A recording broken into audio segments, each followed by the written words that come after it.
Moin Moin und ein herzliches Willkommen hier auf meinem Kanal, sehr verehrte Gentlemen.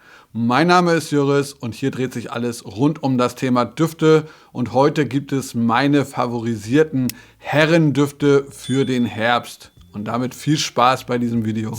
Der erste Herren-Herbstduft ist ein absoluter Klassiker von Chanel aus dem Jahre 1981 und zwar ist das der Antheos. Und der Antheos, ja, der wurde sicherlich ein paar Mal reformuliert, aber heutzutage ist er auch immer noch wunderbar tragbar.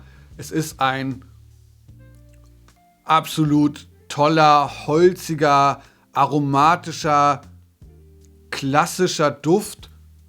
Er startet etwas frisch, etwas spritzig durch Limette, Zitrone und Bergamotte. Und wir bekommen aber dann schon allerlei aromatische Kräuter, Basilikum, Muscatella, Salbei, Koriander, Thymian. Also alles so aromatische, herbe, etwas krautige Noten. Und das ist der auch. Aber wir bekommen auch direkt zu Beginn schon diese typische Chanel-DNA, also die lässt sich super wahrnehmen, man merkt sofort, man trägt hier einen Chanel-Duft, man bekommt schon auch so ein bisschen was Aldehydiges, schweres Wort, obwohl das hier nicht angegeben ist, aber ja, diesen Touch davon bekommt man auf jeden Fall. Wir bekommen auch direkt was Holziges, was Kräftiges, was Herbes, sicherlich auch ein bisschen durch Myrrhe und er hat auch ein paar blumige Noten wie Jasmin und Rose, die man aber nicht primär wahrnimmt. Also die lassen sich nicht rausriechen, sondern die stimmen diese ganze Komposition ab. Zum Ende hin, in der Basisnote, haben wir dann diese ganz typischen kräftigen Noten. Er bekommt auch was leicht Animalisches durch Bibergeil. Wir haben Patchouli, was zum Glück nicht zu dominant ist, was aber sicherlich so einen leicht holzig, dreckigen Touch gibt. Also Patchouli ist hier gut eingebettet. Wir bekommen auch Labdanum, wir bekommen Eichenmoos, was ja auch in solchen klassischen Düften nicht fehlen darf. Es ist kein Fougère, es ist wenn dann eher so ein bisschen in die Chypre-Richtung, also sowas sehr Ernstes. Ja, wirklich ein toller Duft, der funktioniert jetzt bei diesen etwas kälteren Temperaturen sehr, sehr gut. Funktioniert auch gut im Business-Umfeld. Man sollte ihn dann nicht zu viel dosieren, aber eben dadurch, dass er auch so einen leicht frischen und dazu holzigen Aspekt hat. Dadurch funktioniert er auch gut im professionellen Umfeld. Haltbarkeit ist auch sehr gut. Also ich habe manche Schreiben gesehen, die gesagt haben, der würde nicht mehr halten. Das ist ein neuer Flakon aus 2024, der hält 8 Stunden. Die macht er auf jeden Fall. Und das Ganze auch zu einem annehmbaren Preis, denn die 100 Milliliter kosten so um die 120 Euro. Es gibt ihn manchmal ein kleines bisschen günstiger, muss man ein bisschen Ausschau halten. Sillage ist auch absolut okay, aber das ist halt schon ein bisschen was, ja, ein bisschen herausfordernd. Es ist ein bisschen was für Leute, die schon ein bisschen wissen, was sie da tragen oder was sie tragen wollen. Also es ist nicht so ein Duft, der sofort so viel Anklang findet bei vielen Leuten, sondern ja, das ist schon so ein bisschen für die Connoisseure quasi. Also, aber funktioniert wunderbar. Antheos immer noch eine Referenz fast in diesem Game. Also der spielt ganz oben mit und den kann ich jedem ans Herz legen. Kommen wir zum schönen Freund von Hermès, nämlich dem Bel Ami. Hier in diesem klassischen Hermès-Flakon und hinten drauf, ich weiß nicht, ob man das jetzt sieht, ob man das erkennen kann, da ist noch so ein Bild, da steht ein Herr vor dem Spiegel. Und wahrscheinlich, Bel Ami ist wahrscheinlich er im Spiegelbild. Sein schöner Freund ist er selber. So ein bisschen was Extravagantes, Dandyhaftes soll hier wahrscheinlich wiedergegeben werden. Flakon gefällt mir sehr gut, hat was Klassisches und der Duft gefällt mir auch sehr, sehr gut. Ist was anderes als der Antheos. Der hier ist sicherlich etwas zugänglicher für viele.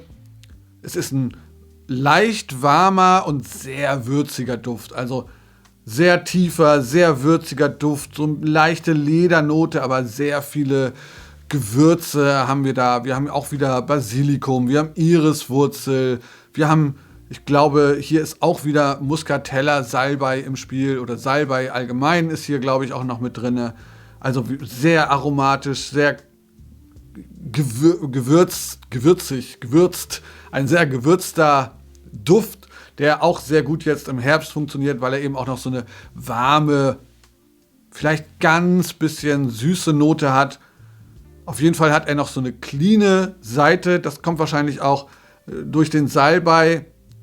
So Salbei, Zitrone, gibt dann so was leicht Seifiges. Denn im Kopf haben wir Mandarine, Zitrone und Bergamotte, glaube ich. Wobei, ja, die geben ihm so ein bisschen was Frisches im Start, aber eben, ich glaube, dieses Salbei-Zitronen-Ding gibt ihm dann so einen leicht seifig, clean Touch. In dem weiteren Verlauf haben wir dann in der Herznote noch Gartennelke, wir haben auch hier wieder ein bisschen Patchouli, wir haben Zedernholz, wir haben wieder Jasmin, gibt wieder ein bisschen Volumen dem Ganzen, ohne zu präsent zu sein, ohne dass er blumig ist. Und eben, wie gesagt, den Basilikum und die Iriswurzel. Und in der Basisnote haben wir dann Leder, wir haben Styrax, wir haben Eichenmoos, wir haben Vetiver, passt auch sehr gut in so einen klassischen Duft, denn der ist auf jeden Fall klassisch. Also man merkt ihm direkt, ja, man merkt an, dass es so ein klassischer Herrenduft ist. Und wir haben noch ein kleines bisschen Vanille und Kokosnuss.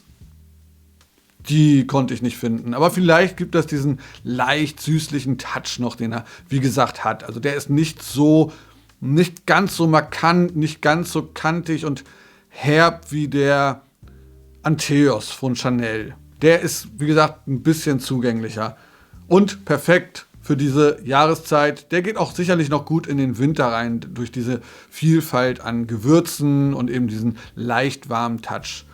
Sillage ist hier okay, also ihr werdet gut wahrgenommen und Haltbarkeit, habe ich glaube ich eben schon gesagt, auch wieder 10 Stunden, also über 8 Stunden schafft er auf jeden Fall, 9 Stunden, 10 Stunden ist der wahrnehmbar und das Ganze auch wieder zu einem wirklich annehmbaren Preis, denn diese 100 Milliliter kosten so um die 90 Euro. Ich glaube, aktuell liegt er tatsächlich bei, glaube ich, 85 Euro. Also super Deal, wenn ihr auf der Suche nach so einem klassischen Herrenduft für den Herbst seid, der so ein bisschen warm ist und auf jeden Fall würzig. Und der dritte, der ist so gut. Und zwar ist das von Rouge oder von Rouge Parfümerie. Ich weiß gar nicht, wie der Markenname jetzt heißt. Der Tabak Vert, und gemacht hat der Manuel Cross, der Inhaber dieser Marke. Und der versucht immer, ja, alte Duftprofile wieder zum Leben zu erwecken, beziehungsweise am Leben zu erhalten. Denn viele dieser alten, klassischen Duftprofile und Arten, die gehen so ein bisschen verloren. Was ich eingangs schon gesagt hatte, es drängen immer mehr so diese süßen, punchigen, extrem, ja, also diese modernen Sachen drängen immer mehr auf den Markt.